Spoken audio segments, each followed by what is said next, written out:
जय श्री कृष्णा। सभी भक्तों का स्वागत है एक बार फिर से कृष्णा डिवोशन चैनल पर।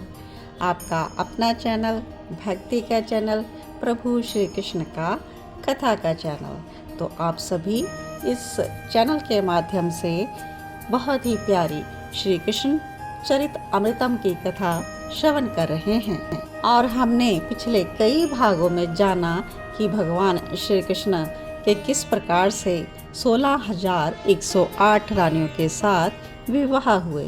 तो 8 जो उनकी मेन पटरानियों के विवाह की कथा भी आपने श्रवण की। और पिछले भाग में हम लिसन कर चुके हैं श्री कृष्ण और रुक्मिणी जी के प्रेम की गाथा, रुक्मिणी का प्रेम गीत। तो आइए कथा को आगे बढ़ाते हुए भगवान की लीला में प्रवेश करते हैं। और आज का भाग 279 हम कहेंगे। और आज के भाग कथा का शीर्षक है लाला के लाला भयो है, यानी कि श्री कृष्ण के पुत्र की कथा। किस प्रकार से रुक्मिणी और श्री कृष्ण के घर पुत्र आया है। तो यह बहुत ही प्यारी सी कथा है। आइए प्रेम पूर्वक लिसन करते हैं। माता रोहिणी पत्र के द्वारा यशोदा मैया को संदेशा दे रही हैं कि मैं ठीक हूँ, आप लोग कुशल होंगे। आप कहेंगी कि बहुत दिनों के बाद पत्र लिखा। तो क्या बताऊं जीजी, अपने कृष्ण का विवाह होता ही गया और मैं व्यस्त होती ही गई। मैं वृंदावन को कभी भी नहीं भूली, पर आने जाने वाला कोई दूत उपलब्ध ना हो सका, क्योंकि द्वारिका बहुत दूर है ना। आज हस्तिनापुर के लिए एक दूत भेजा था आर्यपुत्र ने, तो मैंने इसी के हाथों आपके लिए पत्र भेज दिया। जीजी, अपने लाला कन्हैया का विवाह हो गया है, पर रुक्मिणी के साथ विवाह हुआ ये सूचना तो आपको मैंने दी ही नहीं थी। किंतु एक विवाह नहीं, उसने 8 विवाह किए हैं। जीजी, आगे और कितना ब्याह करेगा ये तो परमात्मा ही जाने। अब इधर वृंदावन में मैया यशोदा के यहाँ का जो संदेश कैसे पहुँचता है यह जानते हैं। आज ही काक नंदालिया के वृक्ष में बैठकर बोला था, तो बेचारी मैया यशोदा आजकल कम सुनने लगी हैं, बहुत एज्ड हो चुकी हैं। मनसुख वहाँ पर रहता है, आज सुबह ही आ गया। इसे भोजन करने के लिए नंदन जी ने अपने यहाँ पर बुलाया था, क्योंकि यह ब्राह्मण है और लाला का प्रिय सखा है। खीर पूड़ी सब कुछ उसको दिया गया और आचमन करने लगा। लेकिन नंद बाबा कहते हैं कि और पूड़ी खाओ और खीर ले लो, लेकिन यह तो कहता है नहीं और नहीं खाना। तो क्या कहती है यशोदा मैया, तू आजकल कुछ नहीं खाता, तू तो दुबला हो गया है, देख अपने आप को। तो यह सुनकर क्या कहता है, तो बुला लो ना अपने लाला को, वापस मोटा हो जाऊंगा। ऐसा मनसुख कहता हुआ अपने हाथ धोने लगा। अब क्या बुलाऊं, कुछ समझ में नहीं आता। और मनसुख पहले तो हर महीने पत्र भेजती थी रोहिणी, पर अब तो कई मास हो गए हैं, पत्र भी नहीं आया। कुशल तो है ना सब द्वारिका में। अरे मैया, चक छन और घुट रही है द्वारिका में, अकाल तो यहाँ पड़ गयो है ब्रिज में। अपने आंसुओं को छुपा लेता है मनसुख, क्योंकि मनसुख रो देगा तो मैया यशोदा की स्थिति और भी भयानक हो उठेगी। तभी वृक्ष पर बैठा एक काक बहुत जोर से बोलने लगा। और क्या कहता है मनसुख, आज कोई ना कोई आएगा मैया, देखना अवश्य आएगा। अब कौन आएगा वृंदावन में, मथुरा में भी अपने लोग हैं नहीं, द्वारिका बहुत दूर है, सागर के किनारे है। मैया थोड़ी सी मुस्कुरा देती है और पूछती है कि सागर कितनी दूर है मनसुख यहाँ से। मनसुख भी कहता है बहुत दूर है मैया। और तभी एक रथ आकर रुकता है, उसमें से 2 राजपुरुष उतरे। मनसुख खड़ा हो गया। नंद बाबा गौशाला की तरफ जा रहे थे, वो भी रुक गए। महाराज नंद जी का महल यही है? वे दूत यह पूछ रहे थे मनसुख से। हाँ, ये रहे हमारे बाबा। मनसुख ने बाबा की ओर इशारा किया। सिर झुकाकर प्रणाम किया उन दूतों ने और पत्र हाथों में देते हुए बोले, हम द्वारिका से आए हैं। मनसुख ये द्वारिका से आए हैं। यशोदा जी का तो उन्माद बढ़ गया, और क्योंकि स्वाभाविक था, मैया है। हाँ, मनसुख ने कहा, और वो ध्यान से सुनने लगा जो वो लोग नंद बाबा को कह रहे थे। क्या कहते हैं दूत, हम हस्तिनापुर से आए थे, पर राजमाता रोहिणी जी ने हमें ये पत्र देकर कहा कि हस्तिनापुर के निकट ही है वृंदावन, तो यहाँ अवश्य जाना और ये पत्र दे आना। नंद बाबा ने प्रसन्नता में धन्यवाद यही बोला।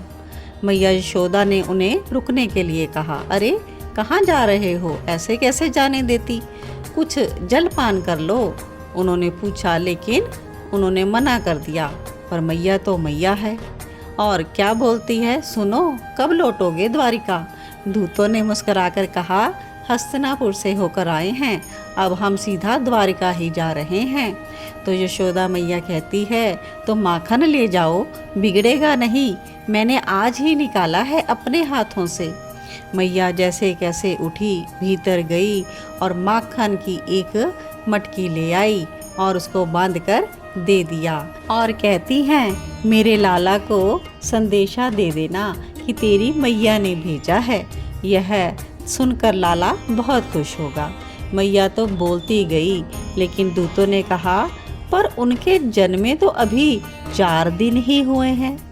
अरे, मनसुख हंस पड़ा यह सुनकर। मैया तू समझी नहीं, मैया ने सिर ना में हिलाया, और वो समझी भी नहीं थी। अपने लाला के लाला हुआ है और 4 दिन का ही हुआ है अभी। मैया यशोदा ने जब यह सुना तो खुशी के मारे वह नाचने लगी। नंद बाबा के नेत्रों से खुशी के अश्रु बह गए। अरे रुक रुक, फिर उसने दूतों को रोका और भीतर से एक बालक के पहनने के कपड़े दे दिए। ये मेरे लाला का है, अब उसके लाला को पहना देना।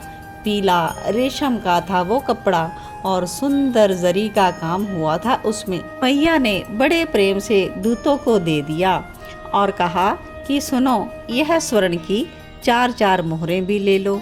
दूत तो समझ ही नहीं पा रहे थे, तो मनसुख ने कहा, बधाई है, दादी हो गई है हमारी मैया और बाबा दादा।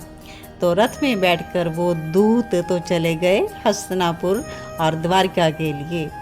मनसुख कहाँ जाने वाला था अब तो वो पत्र को पढ़कर ही रहेगा। उसने पत्र सुनाना आरंभ किया। बाबा नंद वहीं पर बैठ गए, पत्र को सुन ले, और मैया कम सुनती है, इसलिए मनसुख को थोड़ी सी तेज आवाज में बोलना पड़ता। सारा वृंदावन ही इकट्ठा हो गया वहां पर यह पत्र सुनने के लिए। मनसुख पत्र पढ़ने लगा। लिखा था कि अब अपनी बहुओं को नाम भी जान लो जीजी। रुक्मणी, जामवंती, सत्यभामा, कलिंदी, मित्रवृंदा, नागनजती, भद्रा और लक्ष्मणा। यशोदा भी उन नामों को दोहरा रही थी। यशोदा हंसती जा रही थी, सुनती जा रही है पत्र। जीजी, आज एक और खुशखबरी है, अपने लाला कन्हैया के लाला हुआ है, बहुत सुंदर है जीजी। आचार्य गर्ग तो कह रहे थे कामदेव का अवतार है। हम क्या जाने, वो आचार्य हैं, वही जानते होंगे, है ना।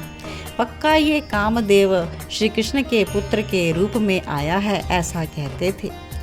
आचार्य गर्ग कभी झूठ नहीं बोलते, उनकी वाणी सत्य होती है। नंद बाबा भी यह कहने लगे। पूरा ब्रज आज पत्र सुन रहा है और आनंदित है। मनसुख आगे पत्र सुनाता है।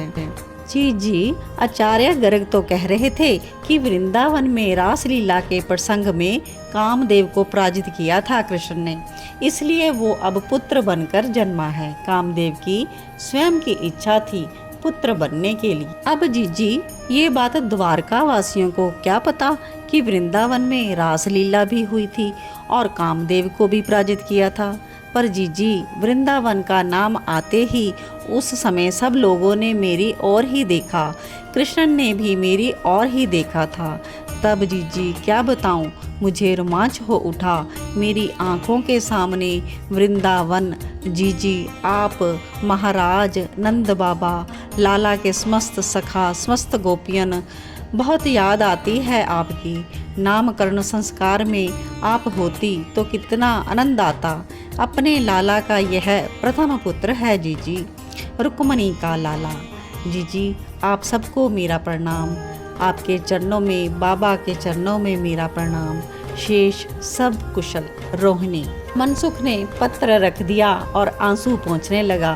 गोपी ने छेड़ दिया, तू क्यों रो रहा है? लाला कन्हैया के छोरा भेव है, खुशी के आंसू हैं। मनसुख ने जवाब दिया, चलो जा द्वारिका। एक गोपी बोली, ना वृंदावन को छोड़कर ना जायो।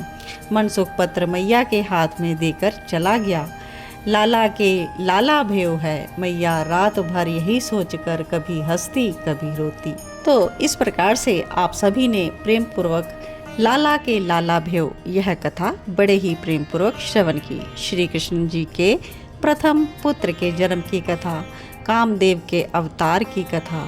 तो इन्हीं के साथ आज के शब्दों को हम विश्राम देते हैं। तो इसके आगे की कथा जानने के लिए जुड़े रहें कृष्णा डिवोशन चैनल के साथ। और चैनल को अभी तक सब्सक्राइब जिन्होंने नहीं किया वो ज़रूर कर लें। आप सभी को जय श्री कृष्णा, जय जय श्री राधे।